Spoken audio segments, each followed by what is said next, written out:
मेरे भाइयों गौर से सुनिएगा। अज्ञान हेतु किरत मोह मदांधिकारम नाशम। मोहम्मद जब इस धरती पर आएंगे तो अंधेरे को नाश कर देंगे। मोह मदांधिकारम नाशम, यानी मोहम्मद के आने से पहले बहुत अंधेरा होगा और अंधेरे को नाश करने वाले कौन होंगे, अंधेरे को मिटाने वाले कौन होंगे? मुहम्मदुर रसूलुल्लाह सल्लल्लाहु अलैहि वसल्लम। इसमें कोई शक नहीं।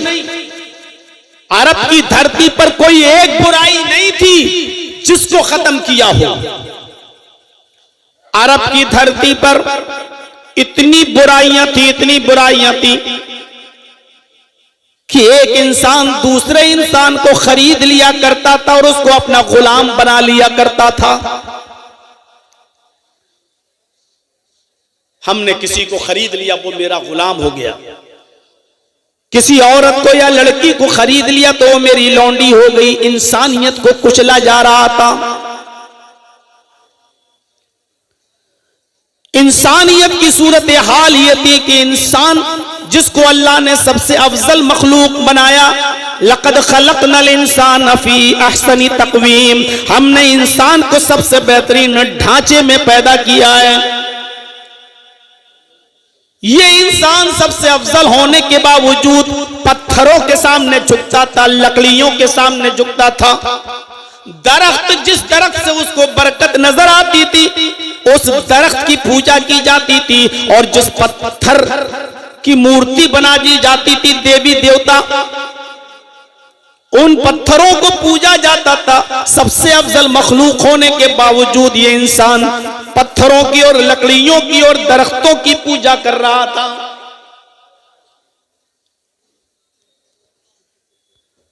हालत ये थी कि शराब इतनी पी जाती थी कि जब उनके घर में कोई बच्चा पैदा होता तो उस बच्चे को मां का दूध या शहद नहीं पिलाया जाता, सबसे पहले उसके हलक में शराब के कतरे डाले जाते थे।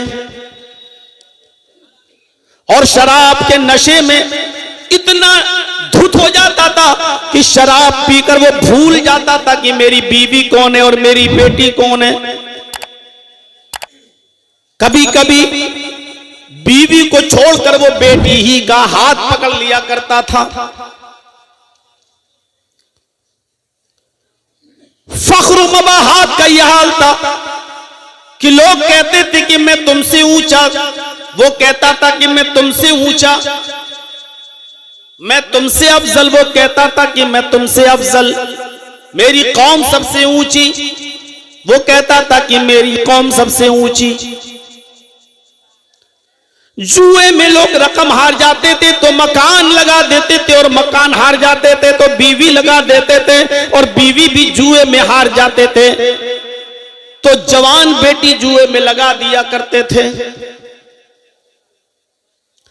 औरतों की सूरत हाल ये थी कि उनको कपड़े पहनकर खाने काबा का तवाफ करने की इजाजत नहीं थी। बिल्कुल बरहना और नंगी होकर वो खाने काबा का तवाफ किया करती थी। कपड़े का एक तार भी उनके जिस्म पर नहीं होता था।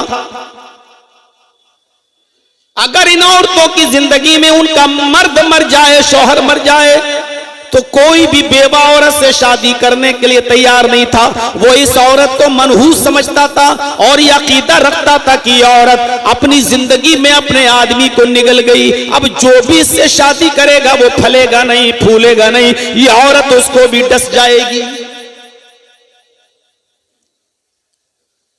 शादियों के तरीके इंतहाई गलत और भयानक थे। निकाह करके घर में तो लाता था, लेकिन मिलना ना मिलना उसकी मर्जी होती थी। जो चाहे उसकी बीवी को ले जाए, उसके साथ रहे, खाए पिए और हम बिस्तरी करे। अगर उससे बच्चा ठहर जाए तो ये चाहे तो उसको बुला ले और चाहे तो ना बुलाए। ये शादी के बाद भी बीवी की ये कंडीशन थी।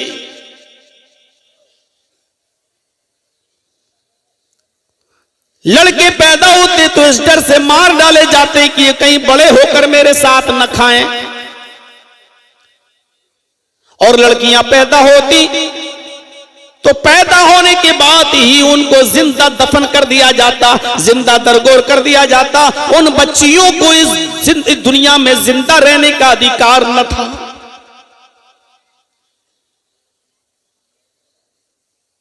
हम और आप सब मिलकर पूरे हिंदुस्तान में सारे मदरसे मिला लो, सारे मौलवियों को जोड़ लो,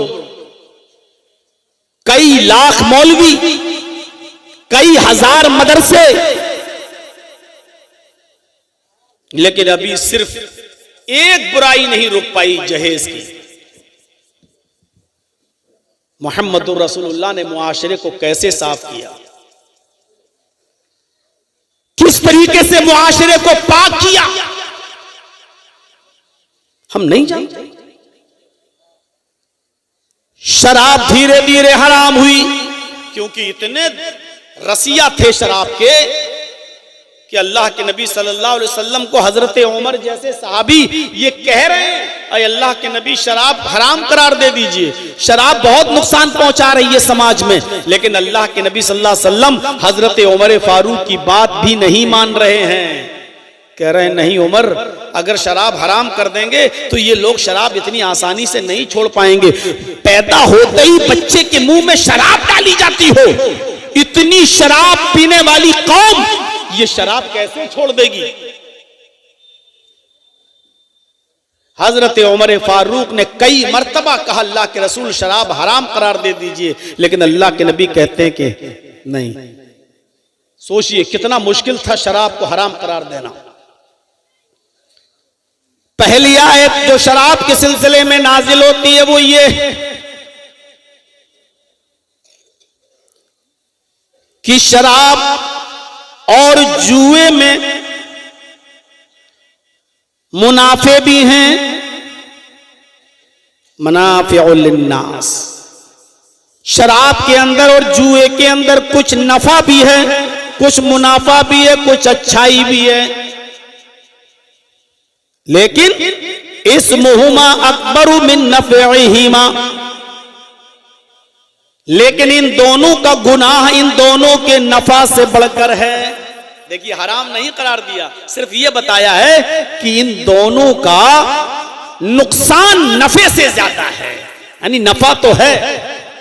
आज हमारा नौजवान तबका जब शराब पीता है तो उसका मकसद क्या होता है, थोड़ा सुकून मिल जाएगा, शराब पी लेंगे तो हमारा टेंशन खत्म हो जाएगा, एक आदत के तौर पे शराब पी रहा है। लेकिन अरब के लोग आदत के तौर पे शराब नहीं पीते थे, वो शराब इसलिए पीते थे कि किसी गरीब को पैसा देने में उनकी छाती फटती थी, नहीं ऐसे देंगे तो बड़ी तकलीफ होती थी, इतनी मेहनत से कमाया हम गरीब को कैसे दे दें। लेकिन वो गरीब के साथ जुआ खेलते थे, जुआ खेलते थे और उस जुए में हार जाते थे तो उनको तसल्ली होती थी कि चलो हम जुए में हार गए। हालांकि उनका मकसद ये था कि गरीब की मदद की जाए, तो जुए में वो हार जाते थे और ये सोच लेते थे कि हम जुए में हार गए हैं, एक गरीब आदमी को पैसा मिल गया, रकम मिल गई, चलो जाने दो। शराब इसलिए पीते थे कि शराब का नशा चढ़ जाता था तो दौलत लुटा देते थे गरीबों में, फकीरों में। अब वो जब होश आता था तो कहते थे चलो शराब के नशे में लुटाया। ऐसे देने में तकलीफ होती थी, शराब के नशे में लुटा देते थे। तो कुछ फायदा भी था, शराब पीकर गरीबों में पैसा देना, जुआ खेलकर गरीबों से जुआ हार जाना, कुछ मुनाफा था। लेकिन इन दोनों का गुनाह और इन दोनों का नुकसान नफे से ज्यादा, इसलिए फरमाया इस्मुहुमा अकबरु मिन नफ़इहिमा, इन दोनों का नुकसान गुनाह इनके नफे से ज्यादा है। अब बहुत से लोगों ने शराब छोड़ दी, लेकिन सब लोगों ने नहीं, अरे इसका नुकसान ज्यादा है, नफा कम है, हम इस्तेमाल नहीं करेंगे। अब देखिए दूसरी हालत क्या हुई, कुछ सहाबा जिसमें हजरत अली भी थे और अब्दुर्रहमान इब्ने औफ भी थे, एक घर में बैठे हुए खाना खा रहे थे और खाना खाते खाते शराब का दौर चलने लगा, शराब भी पीने लगे। सहाबा किराम ने शराब भी पी, जिसमें हजरत अली भी शामिल हैं, अब्दुर्रहमान इब्ने औफ भी शामिल हैं। एक अंसारी की दावत पर ये तमाम लोग शरीक हुए, खाना खाया और शराब का दौर चला, सबने शराब पी।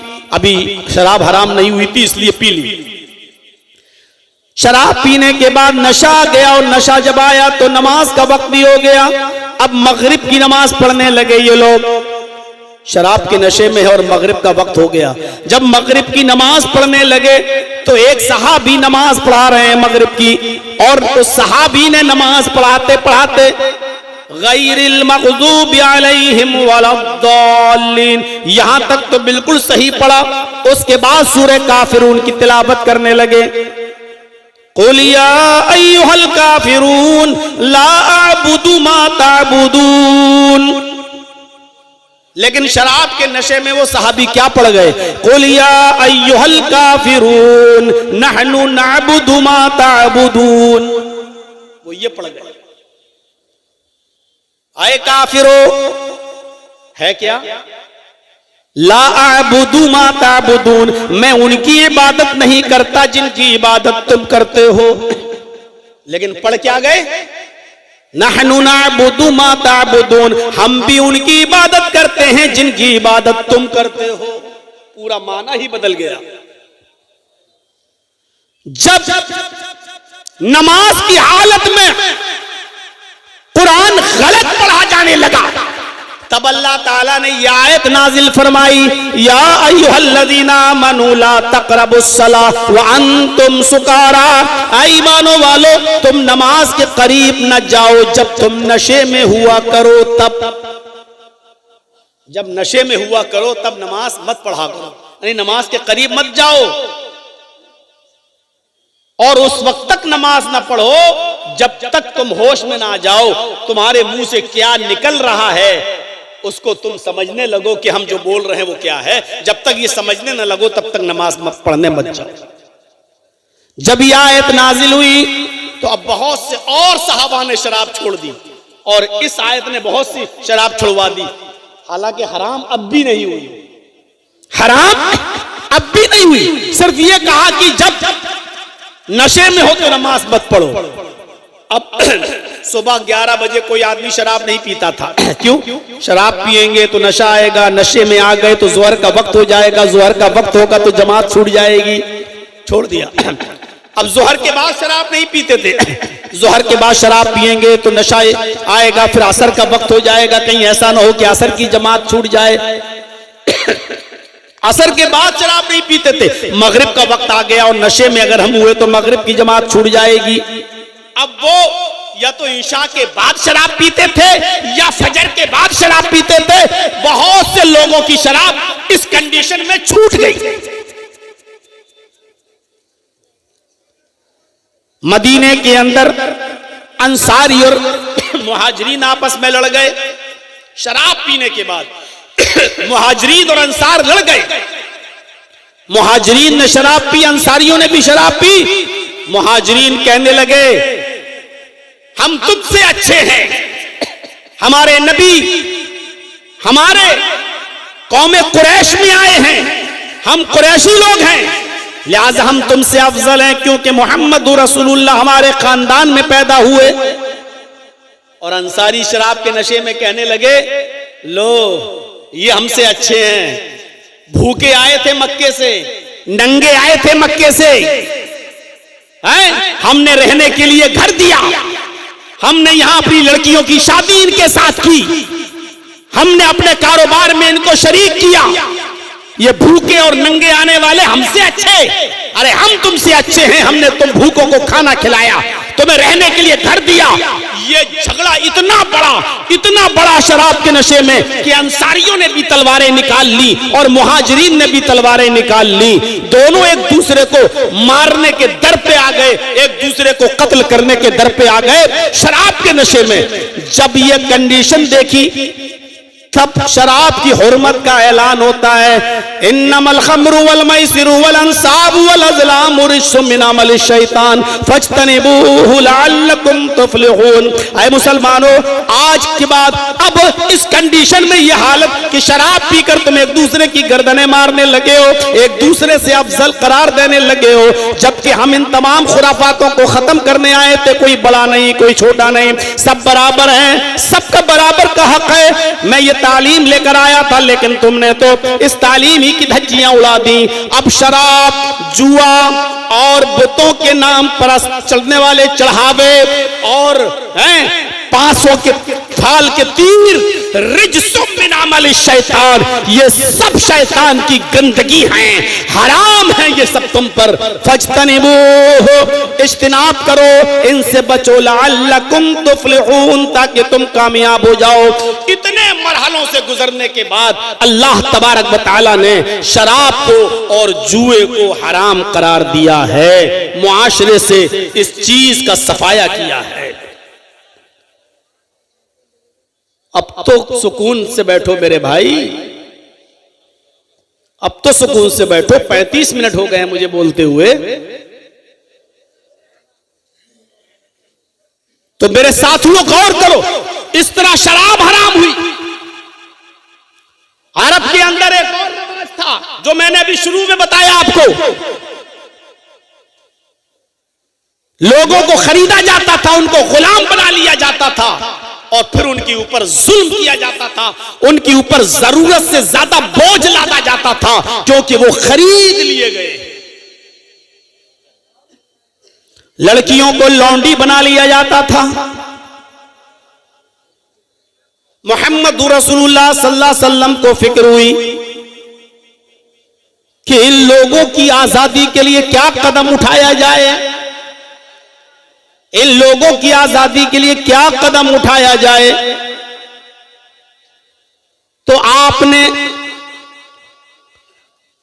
कुछ जराइम की सजा इतनी सख्त मुतय्यन फरमा दी कि उस सजा में रोजा रखने से भी बेहतर और मिस्कीनों को खाना खिलाने से भी बेहतर गुलाम को आजाद करना करार दिया। यह आजादी की मुहिम छिड़ गई।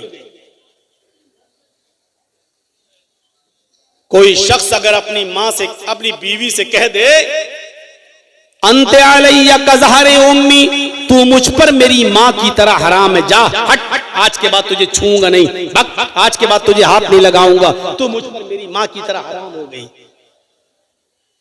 अगर ये कह दे तो अब वो जब तक ये सजा नहीं भुगतेगा तब तक वो बीवी नहीं बना सकता अपनी बीवी को। अरब के अंदर ये दस्तूर था कि जब कोई शख्स अपनी बीवी से कह देता था कि तू मुझ पर मेरी मां की तरह हराम, तो मिल नहीं सकता था। अब वो मां की तरह खिदमत करना पड़ेगी उसकी। वो कहे पैर दबाओ तो दबाना पड़ेंगे, वो कहे मेरे कपड़े धुलो तो धुलना पड़ेंगे। अब उसकी खिदमत मां की तरह करना पड़ती। हजरत औस इब्न सामित ने अपनी बीवी खौला बिनते सालबा को यही तो बोल दिया था, अंते अलैया कज़हरे उम्मी, किसी बात पर गुस्सा होकर कि तू मुझ पर मेरी मां की तरह हराम हो गई। तो खौला बिनते सालबा ने अल्लाह के नबी सल्लल्लाहु अलैहि वसल्लम से गुजारिश की कि कोई रास्ता निकालिए। अल्लाह के नबी ने भी मना कर दिया, कोई रास्ता नहीं। वो जब मस्जिद नबवी के अंदर गई और 2 रकात नमाज पढ़ी और दुआ मांगी, आए अल्लाह मेरे और मेरे शौहर के दरमियान कोई रास्ता निकाल, अगर तू रास्ता नहीं निकालेगा तो कौन रास्ता निकालेगा। तब अल्लाह ताला ने इस रस्म को खत्म करने के लिए और अपनी बीवी को, जिसको मां बोल दिया गया है, उसको दोबारा बीवी बनाने के लिए एक सजा मुतय्यन कर दी। ये सजा भुगतने के बाद ही तुम बीवी बना सकते हो। पहली सजा ये मुतय्यन की है कि जो लोग अपनी बीवी को अपने ऊपर मां की तरह हराम कर लेते हैं, उनको चाहिए कि अब उनको दोबारा अपनी बीवी मानने से पहले और दोबारा अपनी बीवी बनाने से पहले एक गुलाम आजाद करें। देखिए आजादी की कितनी फिक्र हुई। इंसानियत किसी की गुलामी करने के लिए पैदा नहीं हुई है, इसलिए आजाद होने का हक है। तो आपने ये मुतय्यन कर दिया कि वो एक गुलाम आजाद करें। और गुलाम बहुत महंगा होता था, इतनी कीमत किसी के पास अगर ना हो, इतना महंगा गुलाम ना खरीद सके और गुलाम आजाद ना कर सके, तो फिर दूसरा ऑप्शन ये दिया कि 60 रोजे रखे, वो भी पे दर पे कंटिन्यू रेगुलर रोजे रखे 60। और तीसरा ऑप्शन यह दिया, अगर 60 रोजे रखने की भी ताकत ना हो तो 60 मिस्कीनों को खाना खिलाए। 60 मिस्कीनों को एक टाइम खाना खिलाए। अब चाहे एक दिन खिला दे 60 को बुलाकर, या एक एक करके 60 दिन खिलाए, या 10-10 करके 6 दिन खिलाए, या 30-30 करके 2 दिन खिलाए। जब तक 60 पूरे नहीं हो जाएंगे अपनी बीवी से मिल नहीं सकते। 60 पूरे कर लो तब तुम्हारी बीवी बन जाएगी। अब तुम जा सकते हो अपनी बीवी के पास। गुलाम की आजादी ये वो कर रहा है जहां अरब के अंदर गुलाम बनाने का रवाज था, उन पर जुल्म करने का रवाज था। और इसी तरीके से एक जुर्म वो जो अभी अब्दुल गफ्फार साहब से पूछा गया था सल्फी से मसला कि रोजे की हालत में अगर कोई शख्स अपनी बीवी से हम बिस्तरी कर ले तो मैं तो हाशिम भाई से कह रहा था, लगता है ये करना चाहता है, या हो सकता है कि कभी कर लिया हो। कई मर्तबा तो ये मसला मैं खुद बयान कर चुका हूं और अभी तक वही मसले पूछे जा रहे हैं। जो शख्स रोजे की हालत में अपनी बीवी के साथ हम बिस्तरी कर लेता है तो ये रोजा दोनों का बेकार हो जाता है, मर्द का भी बेकार, औरत का भी बेकार, दोनों का रोजा, ये रोजा खत्म हो गया। अब सजा, ये रोजा तो बाद में रखना ही पड़ेगा। ये रोजा जो इस कंडीशन में तुम मिले हो रोजे की हालत में अपनी बीवी से, ये दोनों का रोजा खराब, मर्द का भी औरत का भी। अब सजा सुनिए, सजा क्या है। अब सजा सिर्फ मर्द को मिलेगी या सजा औरत को भी मिलेगी। इस सिलसिले में सही मसला यह है कि अगर रोजे की हालत में उसने अपनी बीवी से अगर हम बिस्तरी की है और बीवी भी राजी थी, बीवी भी एग्री थी कि अच्छा आओ ठीक है मिल लेते हैं, अगर वो इसको भगाओ तो इस नालायक को भगाओ यहां से। अबे मैं कोई लड़की हूं जो मेरे ऊपर लाइट मार रहा तू?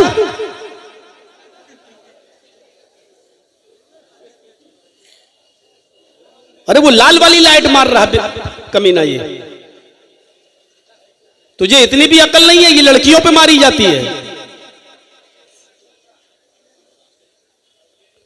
कोई तेरी बहन बेटी पे मार रहा होगा, जाके पता लगा।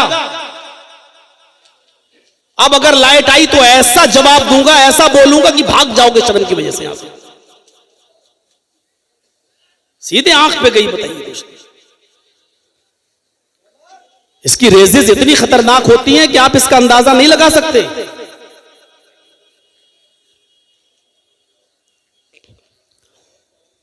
तो मेरे भाइयों, अगर बीवी भी राजी थी तो दोनों पर कफारा है,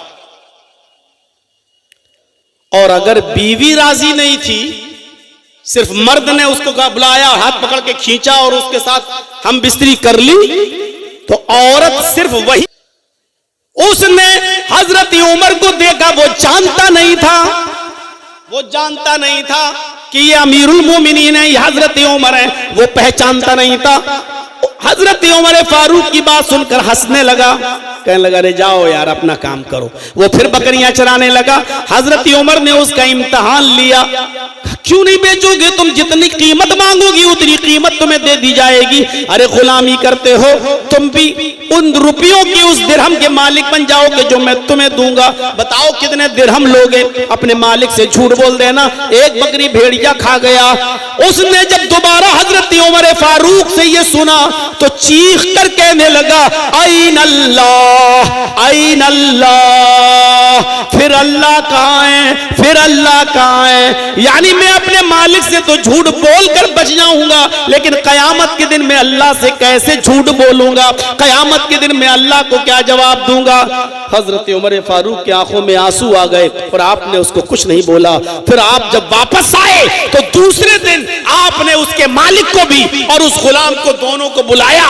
जब दोनों दरबारे खिलाफत में पहुंचे तो वो गुलाम डर गया, सोचने लगा अरे ये तो अमीरुल मोमिनीन है, कल मैंने इनको बकरी नहीं बेची, आज पता नहीं ये मुझे क्या सजा देंगे। हजरत उमर ने कहा आए इस गुलाम के मालिक, क्या ये गुलाम तुम्हारा है? कहा जी। कहा इसको बेचोगे? कहा नहीं। कहा तुम जितनी कीमत मांगोगे उतनी कीमत दी जाएगी, लेकिन इस गुलाम को मेरे हवाले कर दो। जब उसने ये सुना कि मुंह मांगी कीमत मिल रही है तो उसने जितना रकम मांगी हजरत उमर ने उतनी रकम उसको दे दी और उस गुलाम को खरीद लिया।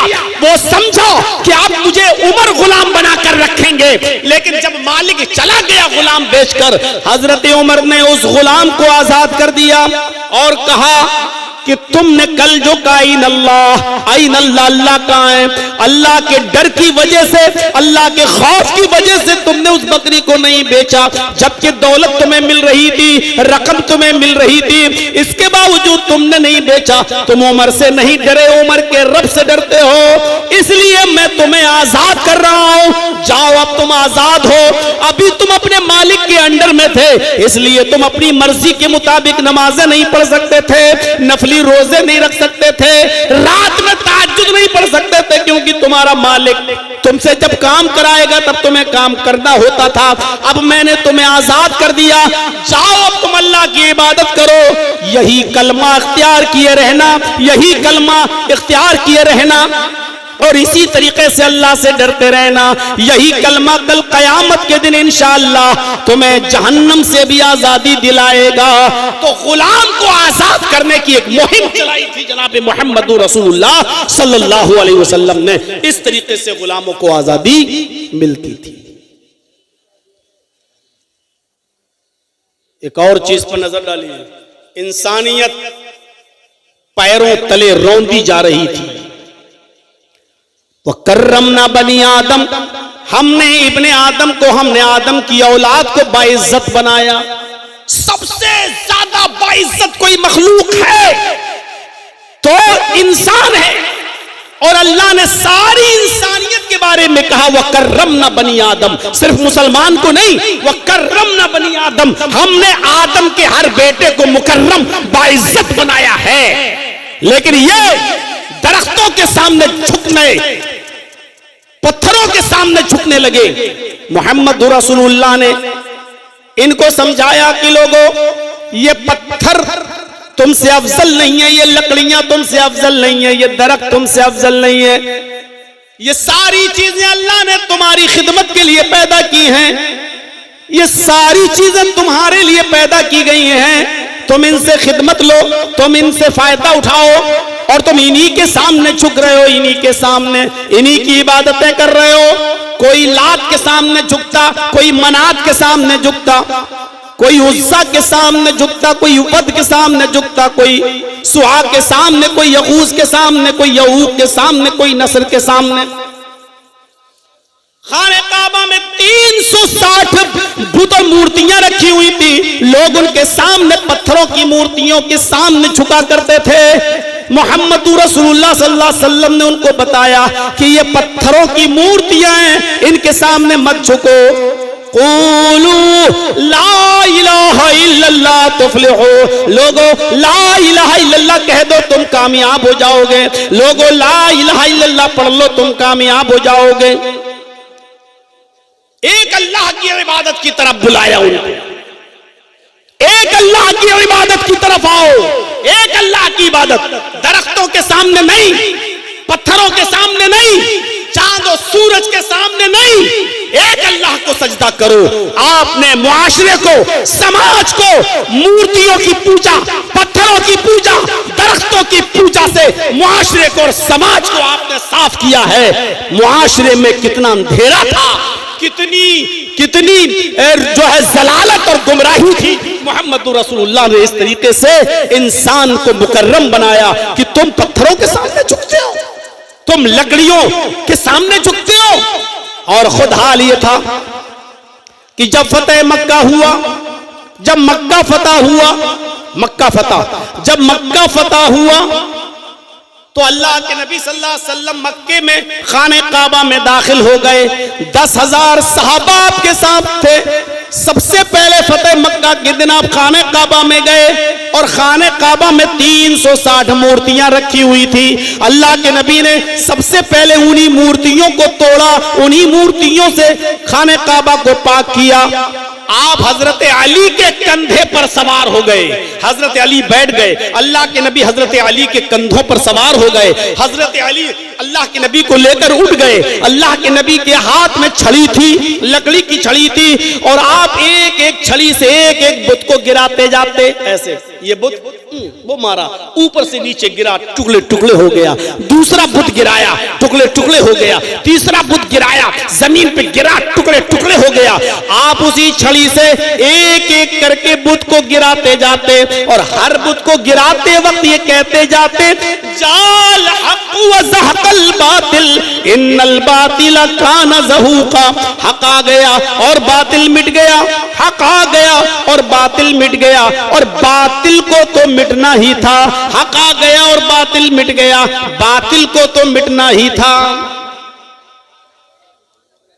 इस तरीके से आपने खाने काबा को पत्थरों की मूर्तियों से और बुतों से साफ कर दिया। तौहीद की दावत ऐसी थी कि एक मर्तबा आप कहीं बैठे हैं और किसी सहाबी ने यह कह दिया, माशा अल्लाह व माशीता, जो अल्लाह चाहे और आप चाहें।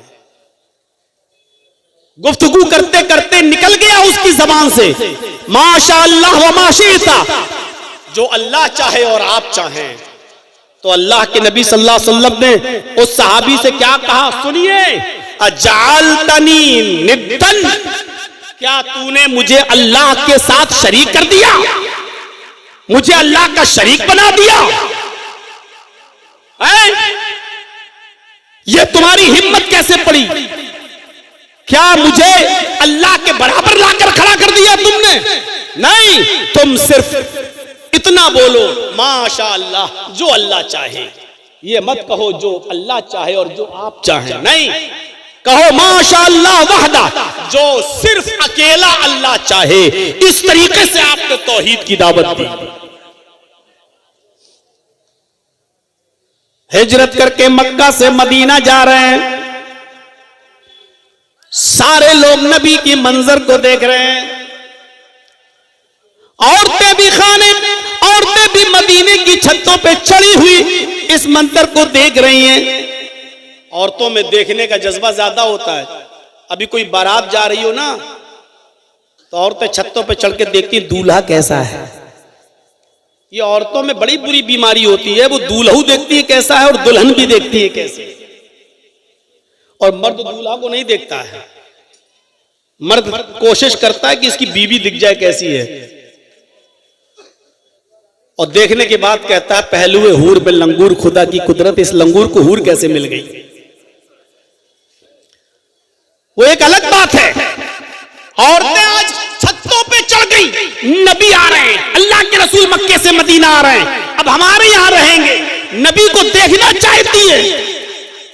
और अल्लाह के रसूल अपनी ऊंटनी पर बैठे हुए हैं और तशरीफ ला रहे, चल रहे, बराबर आ रहे हैं अल्लाह के नबी। छोटी छोटी बच्चियां ढोल बजा रही हैं, छोटी छोटी बच्चियां दफ बजा रही हैं, दफ ढोल, ऐसे ढोल दफ बजा रही हैं, और बजाते हुए ये गीत गा रही हैं, तलाल बद्रु अलैना मिन सनय्यातिल बदाई वजब शुक्र अलैना मादा लिल्लाहि दाई। आज 14वीं रात का चांद फारान की चोटियों से चमककर हमारे शहर में नमूदार हुआ है। हम तो अल्लाह का जितना भी शुक्रिया अदा करें कम है। अल्लाह के नबी उन बच्चियों की जबान से जब ये शेर सुनते हैं तो मुस्कुरा रहे हैं, हंस रहे हैं। जब करीब आए तो उन लड़कियों ने नबी को देखा और देख के कहा, फीना नबिय्यु यअलमु मा फी गद, आज हमारे पास एक ऐसे नबी आए हैं जो कल की बात भी जानते हैं, कल क्या होने वाला उसका भी इल्म रखते हैं। अल्लाह के नबी अपनी ऊंटनी से उतरते हैं और उन बच्चियों के पास आते हैं और आकर कहते हैं, दई हाज़िही वक़ूली कुंत तकूलीन, माँ कुंत तकूलीन। आए बच्चियों, ये जुमला जो पढ़ रही हो वो तुम छोड़ दो। हमारे दरमियान एक ऐसे नबी आए जो कल की बात भी जानते हैं। ये जुमला ना पढ़ो, ये जुमला छोड़ दो। जो तुम पहले पढ़ रही थी वही पढ़ो। तलाल बद्रु अलैना मिन सनय्यातिल वदाई वजब शुक्र अलैना मादा लिल्लाहि दाई। ये जुमला पढ़ो, ये न कहो कि हमारे पास एक ऐसे नबी आए जो कल की बात जानते। अल्लाह की कसम, कल का इल्म मुझे नहीं है। कल मैं जिंदा भी रहूंगा या नहीं ये मुझे इसका भी इल्म नहीं है। कल मैं सेहतमंद रहूंगा या बीमार हो जाऊंगा मुझे इसका भी इल्म नहीं है। आपने उन बच्चियों को भी अकीदे से पाक कर दिया और ये अकीदा उनके जहनों से निकाल दिया। क्योंकि छोटे छोटे बच्चों को जो पढ़ाया जाता है, बड़े होकर भी वो चीजें उनके दिमाग में बैठी रहती है, नहीं निकलती है। अच्छा बताओ, शुरू से देखते चले आ रहे हो ना, नमाज पढ़ने के बाद हाथ उठाकर दुआ मांगते थे ना, इमाम साहब भी और मुक्तदी भी सब। कितना मुश्किल काम था इसको हटाना। हमसे पूछो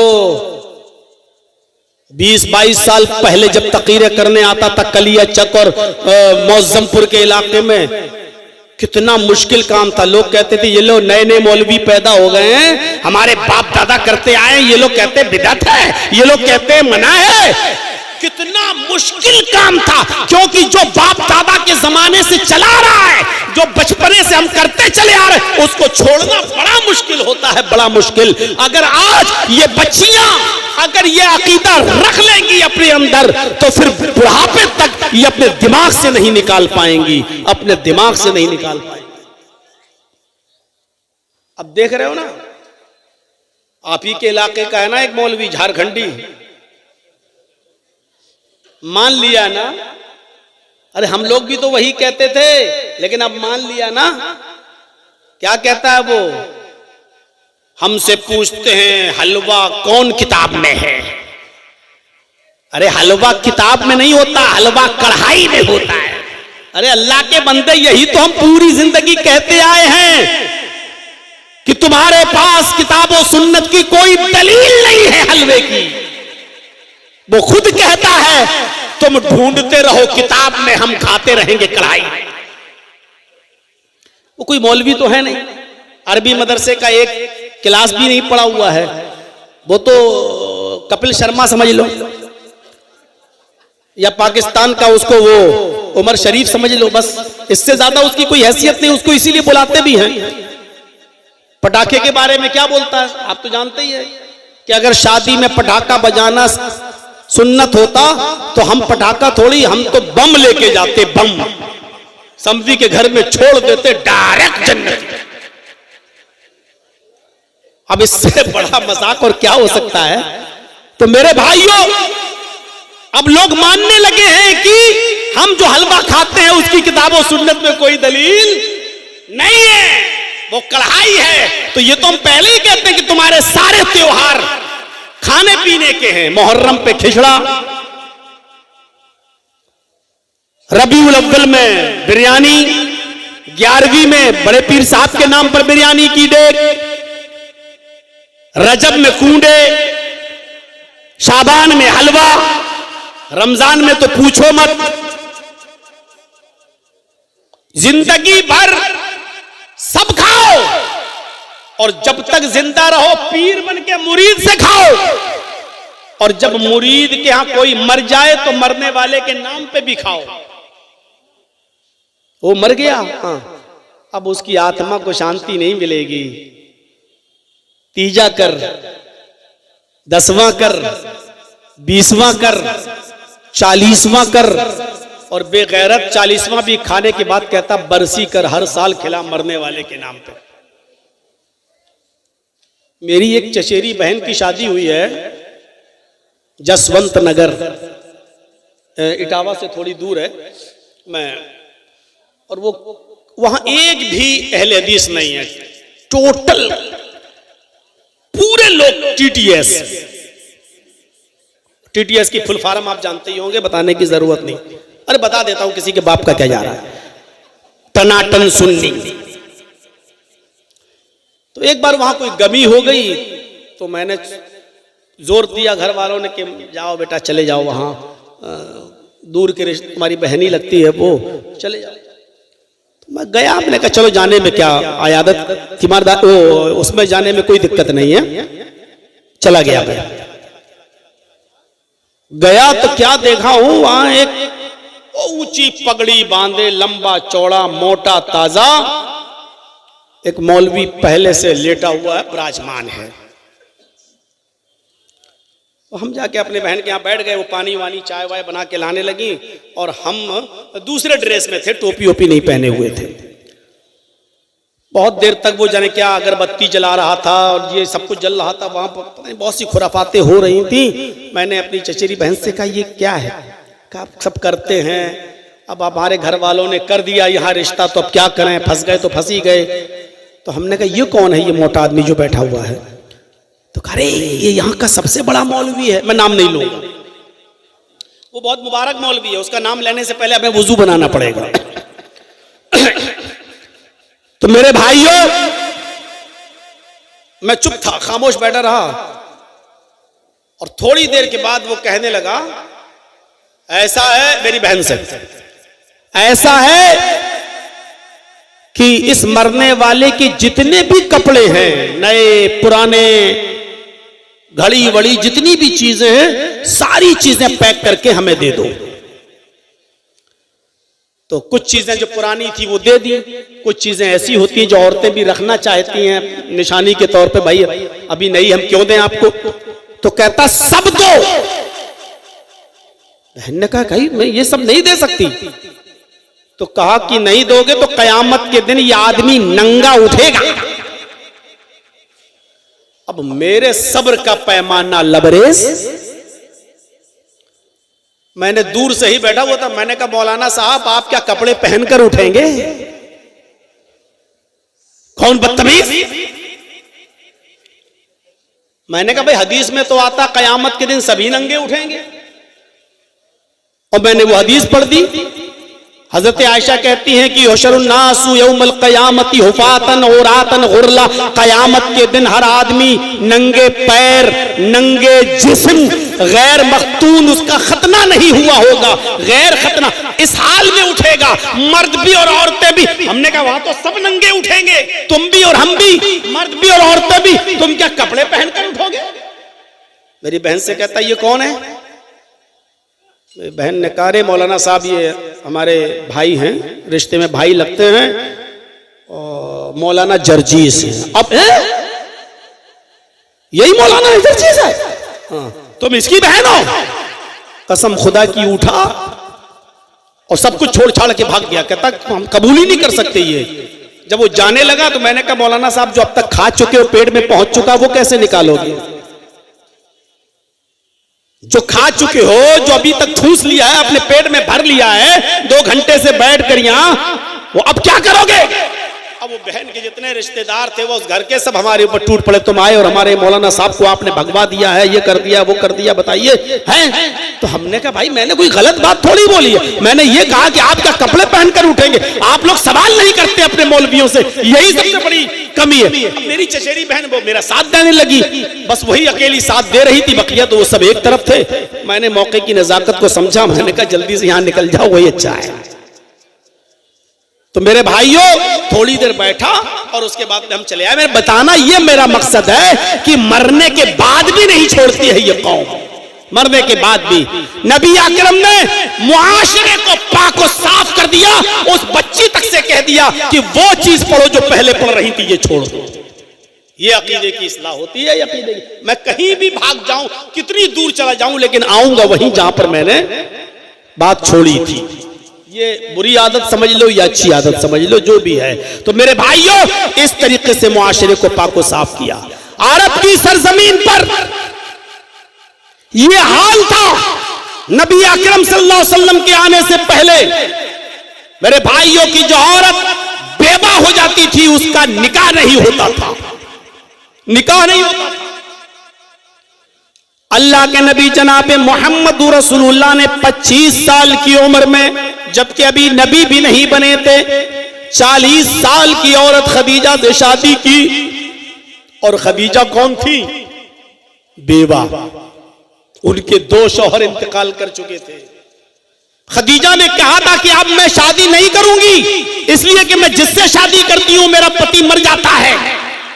लेकिन अल्लाह के रसूल की अमानतदारी देखकर 25 साल की उम्र में जब खदीजा रजी अल्लाह ताला अन्हा का आप माल लेकर मुल्क के शाम में बेचने जाते थे और प्रॉफिट बहुत होती थी, अल्लाह के नबी सल्लल्लाहु अलैहि वसल्लम सारी प्रॉफिट जितना कमाया बिजनेस में वो सब खदीजा को दे देते थे और खदीजा उसमें परसेंटेज के हिसाब से अल्लाह के रसूल को उजरत और मजदूरी देती थी। ये अमानतदारी, ये ईमानदारी देखी तो हजरत खदीजा रह नहीं पाई और उन्होंने अपनी लौंडी के जरिए मोहम्मद रसूलुल्लाह तक खबर पहुंचाई कि खदीजा आपसे शादी करना चाहती हैं, क्या आप निकाह करेंगे? खदीजा ने ईमानदारी देखी और मेरी कौम की बेटियों, तुम क्या देखती हो? व्हाट्सएप पे कोई मुस्कुरा के बोल दे, तुम कहती हो बहुत अच्छा। मैसेंजर पे कोई इतनी जल्दी भरोसा कर लेती हो तुम, कुछ नहीं देखती हो कि इसका खानदान कैसा, इसका घर कैसा, इसका मकान कैसा, इसकी आदत कैसी, इसके रिश्तेदार कैसे। सोशल मीडिया इतनी खतरनाक चीज है कि देख नहीं रही हो, पाकिस्तान से भी 4 बच्चों की अम्मा भाग के चली आई और किस छुआरे के पास आई, उसको पता नहीं क्या दिखाई दिया इसमें। देख लो इस छछूंदर में क्या दिखाई दिया उसको। ये सोशल मीडिया का कमाल है, सोशल मीडिया का कमाल। तो हजरत खदीजा ने क्या देखा? ईमानदारी। 25 साल की उम्र में 40 साल की खदीजा से आपने निकाह किया और फिर जब आपकी बीवी खदीजा का इंतकाल हो गया तो उसके बाद में आपने जितनी भी शादियां की, आप ताज्जुब करेंगे वो शादियां आपने जो की या तो बेवा से या तलाकशुदा औरत से। आपकी सिर्फ एक बीवी कुंवारी थी बस, जिसका नाम था आयशा। आयशा के अलावा जितनी भी बीवियां थी, हफ्सा जो उमर की बेटी थी, उनका शौहर खुनैस जंगे बदर में जख्मी हो गए थे और बाद में जख्मों की ताप न ला सके, इंतकाल कर गए। तो आपने खुनैस की बीवी उमर की बेटी हफ्सा से निकाह किया, वो बेवा थी। आपने सफिया से निकाह किया, वो भी मेरे भाइयों एक जंग में गिरफ्तार करके लाई गई, कैदी बनकर लाई गई, हिस्से में नबी की आई, लौंडी बनी, आपने आजाद कर दिया। फिर उसके बाद में आपने उनको अपने निकाह में ले लिया। हजरत सफिया से आपने निकाह किया। खदीजा के अलावा मैमूना, वो भी आपकी बीवी जो थी वो बेवा। ये आपने जितने भी निकाह किए या तो बेवा से या मुतल्लका, जिनसे तलाक हो चुकी थी, इनकी तलाक हो चुकी थी। तो आपने ये रस्म भी खत्म की कि लोगों, जो औरत का शौहर मर जाए वो औरत मनहूस नहीं होती है। इसका मतलब ये नहीं होता कि अब जो भी इससे शादी करेगा वो आदमी मर जाएगा या ये उसको डस लेगी। आपने इस बुरी रस्म को खत्म करने के लिए खुद आपने हजरत खदीजा से पहले निकाह किया, फिर आपने सफिया से किया, हफ्सा से किया, मैमूना से किया, आपने ये निकाह भी किए। एक और रस्म थी अरब के अंदर। वो रस्म क्या थी? मुंह बोले बेटे की बीवी को अपनी बहू समझना। जैसे हमने किसी को अपना बेटा बना लिया, है नहीं मेरा बेटा, लेकिन अपना बेटा उसको हमने बेटा मान लिया, चलो ये मेरा बेटा है, हम उसको खिलाए, हम उसको पिलाए, हम उसको अपने पास रखे हुए हैं। अब उसकी शादी भी हमने कराई, अब उसकी बीवी को हम अपनी बहू समझ रहे हैं। और अरब का यह अकीदा था, रस्म, कि उससे शादी नहीं कर सकता है उस लड़के का मुंह बोला। ज़ैनब का निकाह अल्लाह के नबी सल्लल्लाहु अलैहि वसल्लम ने ज़ैद इब्न हारिसा से कराया था। जानते हैं ना, ज़ैद जो हजरत खदीजा के गुलाम थे, और जब अल्लाह के नबी ने हजरत खदीजा से शादी की तो हजरत खदीजा ने ज़ैद को अल्लाह के नबी को दे दिया। और ज़ैद अल्लाह के नबी के इतने करीब थे कि जब ज़ैद के बाप और चचा ज़ैद को लेने आए, कहा अल्लाह के नबी मेरा बेटा आपके पास पास है। आपने कहा कौन? कहा ज़ैद, हम उसको लेने आए। आप मुंह खोलिए, आपको कितना पैसा चाहिए, हम पैसा देने के लिए तैयार हैं, लेकिन मेरा बेटा मुझे दे दो। अल्लाह के नबी ने कहा नहीं, आपका बेटा अगर है और आपके साथ जाना चाहता है और आपको अगर पहचान लेता है तो मैं उसको छोड़ने के लिए तैयार हूं, मेरी तरफ से कोई बंदिश नहीं होगी। आपने बुलाया, ज़ैद इधर आओ। ज़ैद आए। आपने कहा ये पहचानते हो, ये कौन है? ज़ैद ने कहा ये मेरे बाप हैं, ये मेरे चचा हैं। अल्लाह के नबी ने कहा तुम पहचानते हो? कहा ये तुम्हारे बाप हैं? हाँ। ये तुम्हारे चचा है? कहा। आपने कहा ज़ैद ये दोनों तुम्हें लेने आए और मैं तुम्हें छोड़ने के लिए तैयार हूं। ये बेचारे पूरी तुम गिरफ्तार कर लिए गए या कैद कर दिए गए या पकड़े गए या अगवा कर लिए गए और कई सालों से तुम्हारे माँ बाप परेशान थे, आज तुम्हें लेने आए हैं, मैं तुम्हें इनके हवाले कर रहा हूं, तुम जा सकते हो, तुम अपने माँ बाप के पास, अपने चचा, अपने रिश्तेदारों में जा सकते हो। ज़ैद रोने लगे। अल्लाह के नबी ने कहा क्यों रो रहे हो? कहा अल्लाह के नबी मैं आपको छोड़कर नहीं जाऊंगा। तब बाप ने कहा बेटा तू गुलाम बनकर रहेगा, मैं तुझे आजाद कराने आया, मैं लेने आया, और तू कह रहा है कि मैं मोहम्मद के पास रहूंगा, तू आजादी पर गुलामी को तरजीह देता है। उसने अपने बाप से कहा मेरे अब्बू मोहम्मद के पास मैं गुलाम बनकर नहीं, घर का मालिक बनकर रहता हूं, जो चाहता हूं खाता हूं, जो मर्जी आती है काम करता हूं, जो मर्जी आती है नहीं करता हूं, जहां जाना चाहता हूं जाता हूं। मोहम्मद रसूलुल्लाह मुझे अपने बेटे की तरह रखते हैं, अपने गुलाम की तरह नहीं। जब बेटे ने जाने से इनकार कर दिया ज़ैद ने, तब बाप खुशी खुशी चले गए। अगर हमारे घर से भी ज्यादा प्यार तुझे इस घर में मिल रहा है तो बेटे हम तुझे नहीं ले जा सकते, रहो तुम यहाँ। हंसते हुए गए, आए थे रोते हुए, हंसते हुए गए कि मेरा बेटा यहाँ खुश है। अल्लाह के नबी ने जब ये देखा कि ज़ैद अपने माँ बाप के साथ नहीं गया मेरी मोहब्बत देखकर, तो ज़ैद का हाथ पकड़ा और खाने काबा में ले गए और खाने काबा में ले जाकर लोगों में ऐलान किया, लोगों सुन लो, ये ज़ैद आज के बाद मेरा बेटा है, मोहम्मद की वरासत में इसका भी हक है, यानी मेरी जब वरासत तकसीम होगी तो इसमें मेरे बेटे को भी हिस्सा मिलेगा। जब ये कहा तो अल्लाह ने कुरान की आयत नाजिल फरमा दी और उसमें फरमा दिया नहीं, आपके बेटा कह देने से वो आपका बेटा नहीं हो जाएगा, उसका बाप वही कहलाएगा जो इसका बाप है। आप उसकी खिदमत कर सकते हैं, उसको अपने घर में पाल सकते हैं, पोस सकते हैं, बड़ा कर सकते हैं, लेकिन आप उसके बाप नहीं बन सकते हैं। अल्लाह ने मना कर दिया।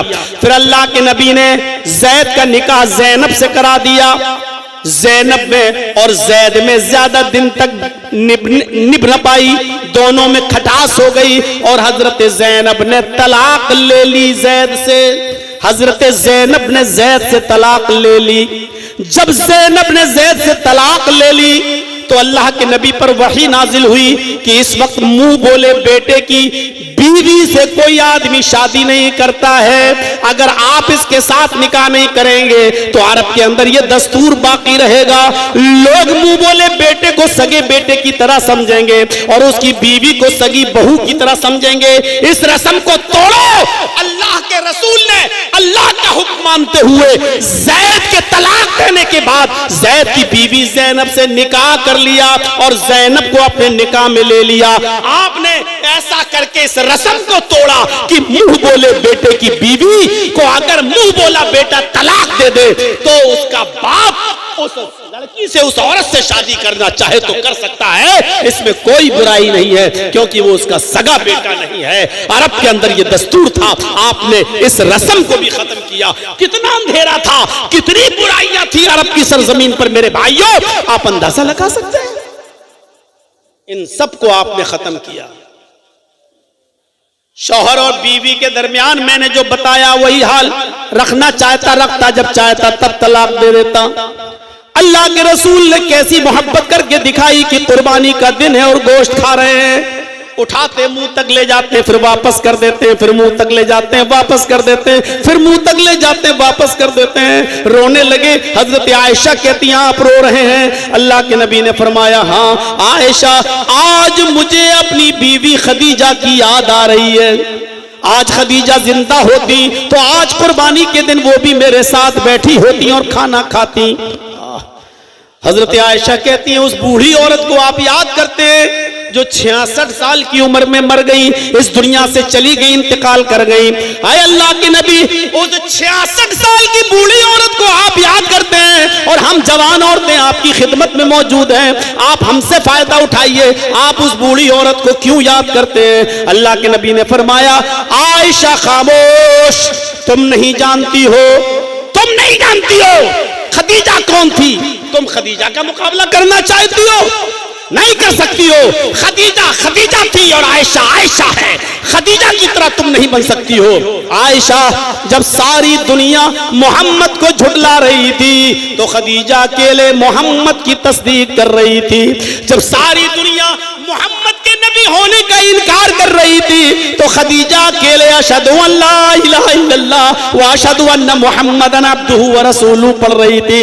जब सारी दुनिया मोहम्मद को पत्थर मार रही थी और मेरा सर फट रहा था, खून मेरे माथे से पेशानी से टपक रहा था, तो अकेले खदीजा अपने सर का दुपट्टा फाड़ कर मेरा खून साफ कर रही थी। मेरा खून साफ करके मुझे ढारस दे रही थी और तसल्ली दे रही थी। आयशा तुम खदीजा का मुकाबला नहीं कर सकती हो, खदीजा खदीजा है और आयशा आयशा है। इस तरीके से आप अपनी बीवी खदीजा के साथ रहे, इस तरीके से आपने रोल अदा किया। मेरे भाइयों, हजरत आयशा से भी मोहब्बत की इंतहा थी, इतनी इंतहा थी, इतनी इंतहा थी कि हजरत आयशा के ऊंट को छोड़कर आप सफिया की ऊंट पर सवार हो गए। पता नहीं था, सफिया ने हजरत आयशा से अपना ऊंट बदल लिया। तुम्हारा ऊंट कमजोर है और तुम्हारे ऊंट पर अल्लाह के नबी बैठते हैं, ऐसा करो कि ये ऊंट मुझे दे दो और मेरा अच्छा वाला ऊंट तुम ले लो, क्योंकि ये ताकतवर है, तुम दोनों बैठते हो ना, तो इस ऊंट को ले लो। अल्लाह के नबी जब आए तो आपने समझा ये ऊंट आयशा का है और आयशा ने सफिया का ऊंट ले लिया, सफिया की ऊंट पर बैठ गए। आपने कहा सफिया तुम, ये तो आयशा। कहा नहीं, हमने ऊंट चेंज कर लिया है। अच्छा चलो कोई बात नहीं, आधी दूर इनके साथ आए, अब आधी दूर तुम्हारे साथ चल देते हैं। आप सफिया के साथ चले, जबकि बारी थी हजरत आयशा की। हजरत आयशा को इतनी देर की जुदाई बर्दाश्त नहीं हुई, जब मकाम पर पहुंची तो जंगल में चली गई, जंगल में चली गई। बुखारी की रिवायत, जंगल में जाने के बाद एक सुनसान खेत में, एक हरे भरे खेत में घास में उन्होंने अपना पैर डाल दिया और पैर दाखिल करने के बाद कहा, अल्लाहुम्मा सल्लि अलैहि अक़रबन औ हय्यतन, आय अल्लाह आसमान से कोई, आय अल्लाह इस खेत में, इस झाड़ी में कोई सांप भेज दे या कोई बिच्छू पैदा कर दे, तल्दिगुनी, जो मुझे डस ले, जो मुझे काट ले और उसके जहर से मैं मर जाऊं। हुआ रसूलुका ला अक़ूलु लहू शैया, वो तेरे नबी है, मैं उनकी शान में कुछ नहीं कह सकती। यानी मेरे ऊंट के बजाय सफिया की ऊंट पर बैठ गए, मेरी बारी की है और फिर भी आप दूसरी बीवी के ऊंट पर बैठ गए, मैं ये जुदाई बर्दाश्त नहीं कर सकती। इतनी मोहब्बत थी हजरत आयशा सिद्दीका को अल्लाह के रसूल से, ये मोहब्बत करना सिखलाया था अल्लाह के रसूल ने, ऐसा प्यार करना सिखलाया था मोहम्मद रसूलुल्लाह ने, रूह फूंक दी प्यार की मोहम्मद रसूलुल्लाह सल्लल्लाहु अलैहि वसल्लम ने। गौर करो, जब सारी दुनिया सूरज को देखती थी और सूरज को सूरज कह रही थी, सूरज को सूरज कह रही थी, तो हजरत आयशा से पूछा गया तो हजरत आयशा कहती, मेरा सूरज तो मोहम्मद रसूलुल्लाह है, मेरा सूरज तो मोहम्मद रसूलुल्लाह है। फिर वो शेर भी पढ़ा करती थी और कहा करती थी, ली शम्सुन वलिलाफाक़ शम्सुन, ली शम्सुन वलिलाफाक़ शम्सुन, शम्सी खैरुम मिन शम्सिस समाई, फ़इन्न शम्स तत्लू बाद फज्रिन, शम्सी तालिउन बादल इशा। हजरत आयशा ये शेर पढ़ा करती थी, एक आसमान का सूरज है, एक मेरा सूरज है, ली शम्सुन, एक मेरे पास भी सूरज है, एक आफाक आसमान का भी सूरज है, ली शम्सुन वलिलाफाक़ शम्सुन, शम्सी खैरुम मिन शम्सिस समा, मेरा सूरज आसमान के सूरज से ज्यादा अच्छा है, मेरा सूरज आसमान के सूरज से ज्यादा बेहतर है। फिर कहती थी, शम्सुन्नासी तत्लू बाद फजरिन, लोगों तुम्हारा सूरज तो फजर के बाद पूरब से निकलता है, तुम्हारा सूरज फजर के बाद पूरब से निकलता है, शम्सी ततलू बादल इशा, लेकिन मेरा सूरज इशा के बाद मेरे बिस्तर पे आता है, मेरा सूरज इशा के बाद मेरे बिस्तर पे आता है। यानी मोहम्मद रसूलुल्लाह को सूरज बताया है हजरत आयशा ने। ऐसी मिसाली मोहब्बत पैदा कर दी मेरे भाइयों। ये कितने रस्म व रवाज को खत्म किया मोहम्मद रसूलुल्लाह सल्लल्लाहु अलैहि वसल्लम ने। एक शख्स को देखा, वो नमाज पढ़ रहा, आया, वुजू बनाया, नमाज पढ़ी, आपने उसको बुलाया, इधर आओ, इरजी, दोबारा जाओ, वुजू बनाओ, फसल्ली इन्नका लम तुसल्ली, अभी तुमने नमाज नहीं पढ़ी। वो दोबारा गया, वुजू बना के आया, फिर नमाज पढ़ी, आपने कहा इरजी, फिर लौटो, वुजू बनाओ, दोबारा आओ, दोबारा नमाज पढ़ो, फइन्नका लम तुसल्ली, तुमने नमाज नहीं पढ़ी। गौर करो, उसने 3-4 मर्तबा वुजू बनाया, 3-4 मर्तबा उसने नमाज पढ़ी। कहने लगा अल्लाह के रसूल इससे अच्छी नमाज मैं नहीं पढ़ सकता। फिर आपने उसको नमाज पढ़ना सिखलाया, सही तरीका बताया, कैसे रुकू किया जाए, कैसे सजदा किया जाए, कैसे वुजू किया जाए, ये सब तरीका बताया। इसलिए कि तौहीद के बाद, शिर्क से बगावत के बाद, शिर्क से इनकार के बाद सबसे बड़ा फरीजा जो है वो नमाज का है। और नमाज इंसान सही न पढ़े तो सारी इबादतें बेकार है।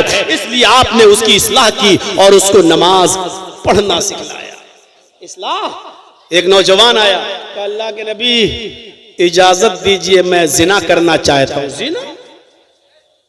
किस चीज की इजाजत? जिना की, सबसे बुरा काम। और किससे इजाजत मांग रहा? दुनिया के सबसे अच्छे इंसान से, अल्लाह के रसूल से। अल्लाह के नबी मुझे जिना की इजाजत दीजिए। साहबा उसको डांट रहे, हट हट कमीना, चुप, क्या बोल रहा, चुप। अल्लाह के नबी मुस्कुराते, कहते नहीं नहीं नहीं, तुम डांटो नहीं। अभी कोई आदमी मुझसे कहे कि मौलाना साहब ये मैदान में हम जाना चाहते हैं, आज बहुत अच्छा माहौल है, जाऊं? तो अभी डांट, कमीने, हमसे क्या पूछता है? अगर कोई हमसे पूछे कि जर्जी साहब किसी लड़की से दोस्ती है कि मैं उसके साथ जाके कुछ कर सकता हूं, हम क्या बोलेंगे? कमीने, तुझे शर्म नहीं आती? हमसे भी इस तरीके की बातें कर रहा है तू। वो अल्लाह के रसूल से कह रहा है इजाजत दो जिना की, और साहबा डांट रहे हैं। अल्लाह के नबी कहते डांटो नहीं, इधर आओ। है कोई? कहां? कोई दोस्त है? अरे आज के माहौल के हिसाब से बोलूं ना, हाँ एक गर्लफ्रेंड है मेरी। अच्छा, मिलना चाहते हो? कि जी। आपने कहा ठीक है मैं इजाजत देता हूं, लेकिन ये बताओ कि जो काम तुम उसके साथ करना चाहते हो, अगर मैं तुमसे ये कहूं कि ये काम तुम अपनी बहन के साथ करो तो करोगे? कहता फिदा का बीवा उम्मी या रसूल अल्लाह, मेरे माँ बाप आप पर कुर्बान। अल्लाह के नबी, बहन के साथ कैसे कोई कर सकता है? नहीं, कोई इज्जत वाला इंसान, इज्जतदार शख्स अपनी बहन के साथ ये काम नहीं कर सकता। आपने कहा बेटी के साथ? कहा नहीं। आपने कहा फूफी के साथ? कहा नहीं। खाला के साथ? कहा नहीं। चची के साथ? कहा नहीं। आपने कहा जिस लड़की के साथ तुम ये काम करना चाहते हो वो भी किसी की बहन होगी, बेटी होगी, फूफी होगी, खाला होगी, चची होगी, कुछ तो होगा। फिर वो कैसे बर्दाश्त करेगा कि मेरी चची, मेरी बेटी, मेरी बहन के साथ ये काम किया जाए? कहने लगा अल्लाह के नबी मेरी समझ में आ गया है, मेरे लिए दुआ करिए। अल्लाह के रसूल ने उसके सर पे हाथ फेरा और दुआ की कि अल्लाह इस नौजवान की नजरों की हिफाजत फरमा। वो नौजवान का बयान है, उसके बाद लड़की तो छोड़ो, किसी भी हराम चीज के ऊपर मेरी नजर नहीं पड़ी, किसी भी हराम चीज के ऊपर मेरी नजर नहीं पड़ी। ये तरीके थे इस्लाह करने के। आप बहुत बड़े मुअल्लिम थे, बहुत बड़े मुस्लिह थे। समाज की इस्लाह जिस अंदाज से मोहम्मद रसूलुल्लाह ने की, किसी ने नहीं। अभी गफ्फार साहब से मसला पूछा गया ना कि रमजान के महीने में माइक के जरिए मस्जिद से सहरी के लिए उठाना जायज है कि नाजायज? अब्दुल गफ्फार साहब न जायज कह पाए न नाजायज कह पाए, और कहा कि अच्छा नहीं लगता। मेरे भाइयों, ऐसा तरीका सरासर गलत और नाजायज है। आप मस्जिद के मिंबर पे या मस्जिद के माइक से रात में किसी को बेदार करें, यह आपके लिए जायज है ही नहीं। इसलिए कि अल्लाह के नबी ने फरमाया कि अपनी जबान से और अपने हाथ से किसी मुसलमान को तकलीफ मत पहुंचाओ। अल मुस्लिम मन सलिम अल मुस्लिमून मिन लिसानी व यदी, मुसलमान वो है जो अपनी जबान और अपने हाथ से दूसरे को तकलीफ न पहुंचाए। आप अपनी जबान से दूसरे मुसलमानों को तकलीफ पहुंचा रहे हैं। आप कहेंगे कि शहरी के लिए उठाना तकलीफ वाली चीज है? हाँ, जिनको रोजा रखना है बहुत से उनके पास रास्ते हैं। मोबाइल में अलार्म लगाना, घड़ी में अलार्म लगाना, उठ जाना, उनके पास बहुत से तरीके हैं। लेकिन आप माइक से क्यों आवाज देंगे, क्यों पुकारेंगे, क्यों चिल्लाएंगे? क्या सबके ऊपर रोजा फर्ज है? एक बूढ़ा बाप जिसको रोजा डॉक्टर ने मना कर दिया, पूरी जिंदगी अब वो रोजा नहीं रख सकता जब तक वो जिंदा है, उसके ऊपर रोजा है ही नहीं, वो फिदिया देगा बेचारा। एक मिस्कीन खाना खिलाएगा, आप माइक पकड़ के कहते हैं रोजेदार भाइयों उठिए और सहरी कीजिए, बनाइए। उस बूढ़े की आंख खुल रही है, वो नींद की गोली खाकर सोया हुआ है, डॉक्टर ने उसको नींद की गोली दी है, वो डिप्रान 10 mg 5 mg की खा के सोया और आपकी माइक की आवाज सुनकर वो उठ गया, उसके ऊपर रोजा फर्ज नहीं है, वो फिदिया देगा। आपने उसकी नींद में डिस्टर्ब कर दिया। आप कौन होते हैं उसकी नींद में खलल करने वाले? एक औरत जिसको पीरियड आ रहा है रोजा नहीं रख सकती, आपके माइक की आवाज ने उसकी नींद में भी डिस्टर्ब कर दिया, उसको भी उठा दिया। वो बच्चे जिन पर रोजा फर्ज नहीं है, आपने उनकी भी नींद में डिस्टर्ब कर दिया। वो औरतें जो अपने बच्चों को दूध पिलाती हैं, शरीयत जिनको रुख्सत दे रही है कि वो रोजा छोड़ दें बाद में पूरा करें, आप उनके रोजे में डिस्टर्ब कर रहे हैं, उनकी नींद में आप डिस्टर्ब कर रहे हैं। मेरे भाइयों, जिन औरतों के पेट में हमल है, बच्चा है, आपने उनकी नींद में भी डिस्टर्ब कर दिया। शरीयत कहती है कि वो रोजा छोड़ दें बाद में रखें। मेरे भाइयों, मुझे बताइए कि आप कौन सा सवाब का काम कर रहे हैं? आप मुसलमानों को तकलीफ दे रहे हैं। जिनके ऊपर रोजे की रुख्सत है, आप उनको तकलीफ दे रहे हैं, और तकलीफ किसी भी मुसलमान को देना जायज नहीं है आपके लिए। इसलिए रात में माइक से ऐलान करना, नाते पढ़ना और नज़में पढ़ के उठाना, यह सरासर नाजायज है, गलत है। आप ये चीजें नहीं इस्तेमाल कर सकते हैं, आपके लिए शरीयत इस बात की इजाजत नहीं देती है।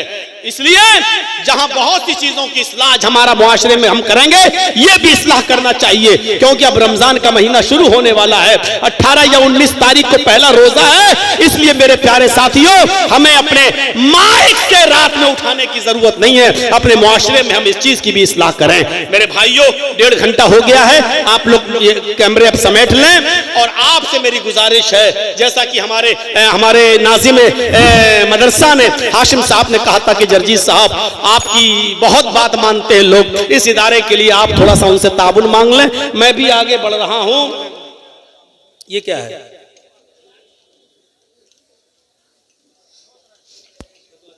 क्या ऐसा बेहुदा सवाल कहता कि क्या दुनिया में पहले बीवी आई या मां? ये तो वैसी सवाल है जैसे दुनिया में पहले अंडा आया कि मुर्गी। अरे अल्लाह के बंदे, न पहले मां आई न बीवी आई, पहले बाप आया। अल्लाह ताला ने आदम को पहले पैदा किया है, बनाया, और फिर आदम के सुकून के लिए हव्वा को, और फिर इन दोनों को दुनिया में उतारा। तो दुनिया में न पहले बीवी आई न दुनिया में पहले मां आई। अल्लाह ताला ने पहले हजरत आदम को पैदा किया। अगर कह सकते हो तो ये कहो कि पहले बाप आया। इस तरीके के सवाल नहीं करना चाहिए। आपसे गुजारिश है कि आप इतनी मोहब्बत करते हैं तो आइए, मेरे हाथ पे आप क्या दे रहे हैं, मैं 5-10 मिनट के लिए बैठूं।